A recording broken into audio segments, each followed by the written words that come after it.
What's up, everybody? Welcome back to Unparalleled Universe, and this time around we're going to take a look at the Neca booth at San Diego Comic-Con 2018.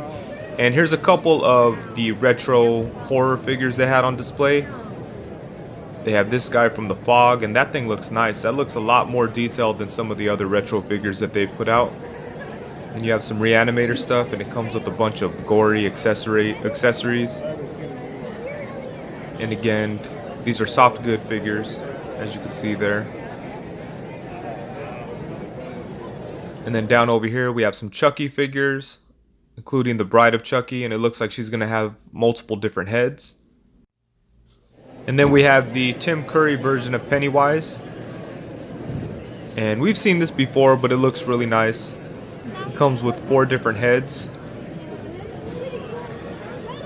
And he also comes with some interchangeable hands that you can see in the background there. And then over here we have the Bill Skarsgård version of Pennywise from the recent It movie.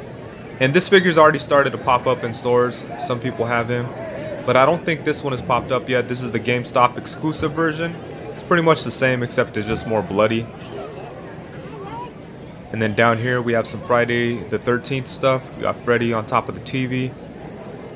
And this is cool because they could get really crazy with the nightmare stuff from Friday the 13th. So that's really exciting if you're a fan of that stuff. Personally, I'm not a big horror guy, but all this stuff looks amazing, and I'm sure all the horror fans out there love it. Over here we have Jason Voorhees from Friday the 13th. Little Camp Crystal Lake diorama. I don't know if that's something that's going to come out, but it looks cool. Check out these multiple heads. You got worms coming out of the eyes and then a clean hockey mask. And then back here we have another Jason figure with the sack over his head. And then we have some Gremlin figures, and I'm not sure what accessories these guys are going to come with.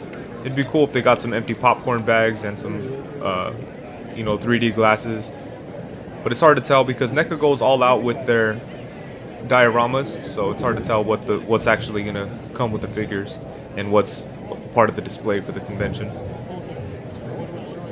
We might have already seen these guys. I'm not too sure. I don't follow the NECA stuff too closely, except for the stuff that I'm into. And here we go with Predator. They really went crazy with the Predator. Check it out. There's all kinds of different Predator things going on. Got a bunch of stuff from different movies and different video games and all kinds of cool stuff.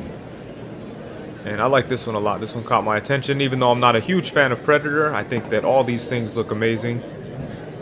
And especially this one, he kind of reminds me of like some kind of military kind of Predator character. And down here we have some more Predator stuff.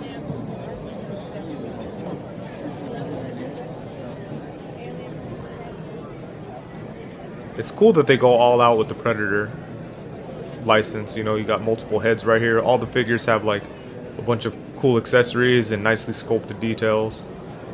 I'm sure a lot of the parts can be reused for all these different figures, but for the parts that aren't reused, it really looks like they go all out.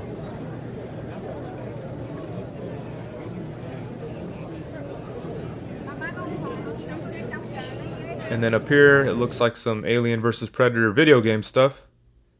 And I like all the video game stuff that they do. I like the shading and the paintwork they do. They do a really good job at making it look like it's from a video game, or like it has that old school like graphic kind of effect to it.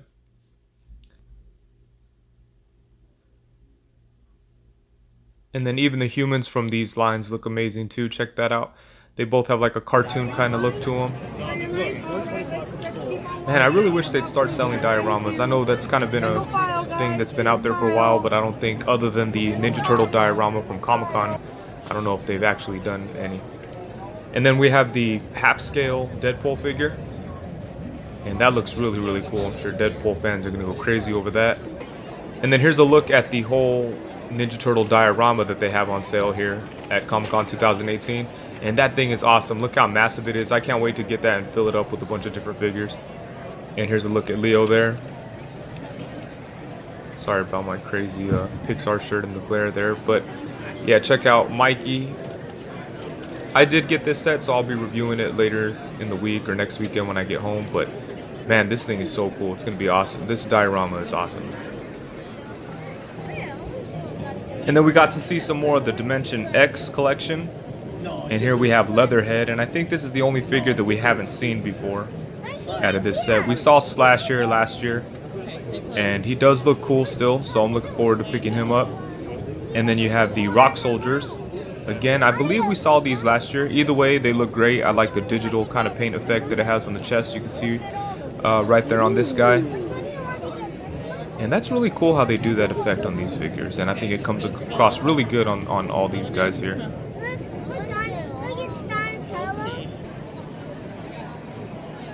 And then they had the, I think it's the 1/4 scale Foot Clan Soldier. They've already come out with the 4 turtles, and now it looks like we're going to start getting some villains. And this looks really good. And when the figures are this big, they could really do a good job on the sculpt. They always do a good job anyways, pretty much at any scale, but more so when they're dealing with the bigger figures. And we have some Godzilla stuff that looks pretty nice too.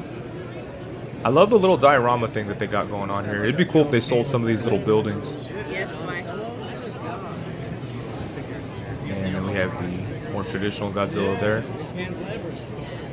Oh, how cool. And then I didn't walk over to that Godzilla in the background, but that's like a cool looking Godzilla with like a digital paint effect.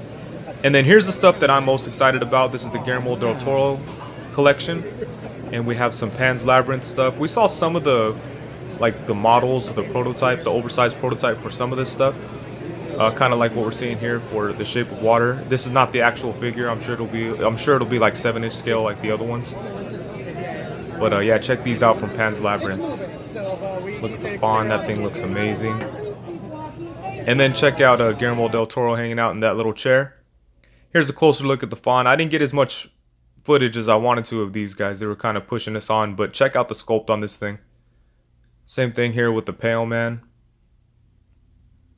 And I love these things. I can't wait to get them. I'm going to be all scared to look at him when I have him on the shelf, but it's going to be a must-have for me. And here's a closer look at the face sculpt on that fish creature from Shape of Water, played by Doug Jones, and yeah, Neca killed it with that. Check out that head sculpt. Can't wait to see what the finished product looks like on him. And then again, here's a closer look at the sculpt on the fawn from Pan's Labyrinth. And I just love this thing. I cannot wait to get it. This is the thing I was most excited about last year, so it's really cool to see how the finished product's gonna look. And then here's a little boy from the Devil's Backbone. And then back to the Pan's Labyrinth stuff. Here's a closer look at Ophelia. And I think that's it. So like I said a couple times before, the thing that I'm most excited about is the Pan's Labyrinth stuff. I really can't wait to pick it up. But they had a lot of cool stuff, especially if you're a horror fan or an Alien vs. Predator fan or any of that stuff. A lot of good things for you guys. So I think NECA had a really, really strong showing all the way around. So it's awesome stuff. But anyways, that's it. Thank you very much for watching. Please be sure to like, comment, subscribe, and all that good stuff. And thank you very much. Peace.